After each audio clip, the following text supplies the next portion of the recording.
All right, Shalom. Call hello Yahweh Shibin Habashai, Bahashim Rakapadash. Double honors and respect to the elders and to the apostle of the Great Millstone. Peace and blessing to the Akim that are preaching and teaching this word with 100% truth and sincerity. And unto the men, women, and children that are listening and learning. And unto the Biathad of Adah, the elect house of David that is scattered abroad, I give you my utmost and sincere citations. This afternoon's lesson is entitled Learn to Keep to Yourself. We're going to start off with Proverbs, the book of Proverbs, chapter 17, verse 14. The beginning of strife is as when one letteth out water. Therefore leave off contention before it be meddled with. So, basically saying, don't start anything unless you want the smoke. So basically, just leave things alone. Don't don't stir up shit. Don't escalate a situation. Just leave it alone and go about your business before things do get worse. And then that's much more for you to deal with. All right. We're going to go to the book of 1 Thessalonians.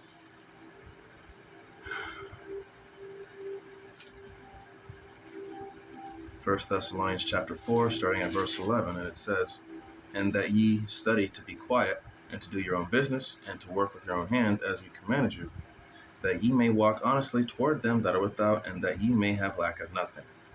So, just basically learn to just live a peaceful and quiet life, doing your own thing, and not get mixed up with other people in their affairs. And over time, people come to learn to respect that of you because they see that you're not a troublemaker. You're not someone who's nosy. You don't stir up shit. You keep to yourself and you go about your own life. All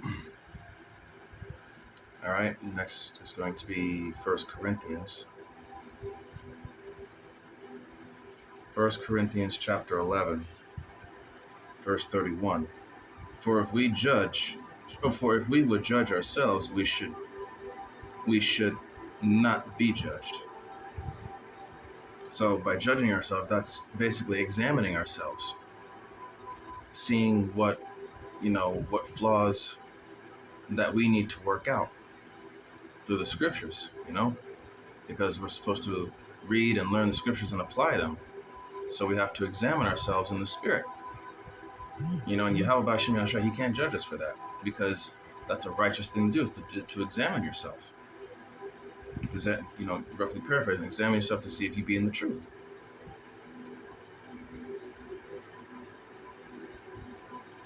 All right. Next is going to be the book of 1 Peter. It's going to be 1 Peter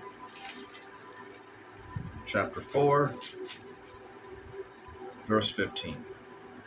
And it says, But let none of you suffer as a murderer, or as a thief, or as an evildoer, or as a busybody in other men's matters. Verse 16, Yet if any man suffer as a Christian, and the word Christian means follower of Hamashiach, or to follow, let him not be ashamed, but let him glorify the Most High on this behalf. So don't let yourself suffer as a troublemaker. Rather, suffer as someone who is walking in faith and truth and glorifying Yahweh B'Shem Yahushai. That's most acceptable. Because when you come into the truth, you're going to suffer afflictions. Pursuant to the book of Sirach, chapter 2, verse 1. When thou comest to serve the Lord, prepare thy soul for temptation. So the Lord, Yahweh B'Shem Yahushua, is going to test you every day. Every day you're going to be tested in every little way. So that's why you got to, going back to, for if we should judge ourselves, we should not be judged. You got to examine yourself, because examining yourself is helping you get ready for a test. All right. Now I'm going to, so don't be ashamed that, that you're being tested, that you're suffering the afflictions for the namesake of Yahweh B'Shem Yahushai. That's a righteous thing. All right. So we'll close out here with Romans. It's going to be chapter 14. chapter 14, verse 11. And it says, "For it is written, as I live, saith the Lord, every knee shall bow to me, and every tongue shall confess." And confess means to admit. Shall confess to the Most High. Verse 12. So then every one of us shall give account of himself to the Most High. So everyone is going to bow, and every tongue shall confess. Giving their own personal account unto him, like when you pray, you confess what you've done, and then, you ask for forgiveness if you're worthy of it. That's this life that we live and the things that we do, the things that we say, they're all weighed. Consider your ways, your actions and words are weighed.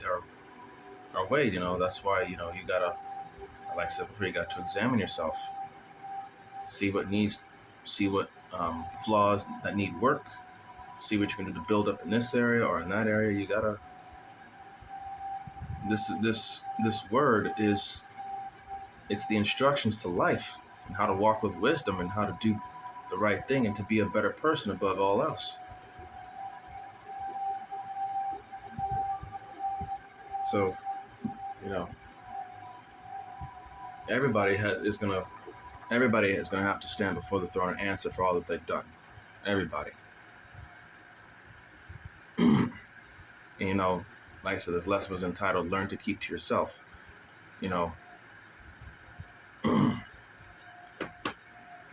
I'm speaking to myself first and foremost. We're not perfect. We all fall. We make mistakes. Some of us make the same mistake twice. But, that's just, you got to pay more attention. So you don't do it anymore. Yes, we're in these corruptible bodies, but we got to fight against this flesh, because this flesh is going to fight against the spirit. And that's the conditions of the battle. That's why you got to pray to Yahweh B'Shem Yahushai always. So that way you don't go off and get yourself in a situation that could lead to dire consequences or whatever the case, I just hope that this lesson was edifying unto the sheep and to those that are listening and learning with all truth and sincerity. All right? So with that, I would like to give all the honor, glory, and praise unto Yahweh, B'Hashem, Yahushai, B'Hashem, Rakak B'Dash. Double honors and respect to the elders and to the apostles, great millstone. Peace and blessing to the Akim that are preaching and teaching this word with 100% truth and sincerity, and unto the men, women, and children that are listening and learning, and unto the Ba'ath, the Davidah, the elect house of David that is scattered abroad. I give you my utmost and sincere salutations. All right, see you on the next lesson, Lord willing. Kwam Yasharala, Wa Ababa Shalom. Barakatham.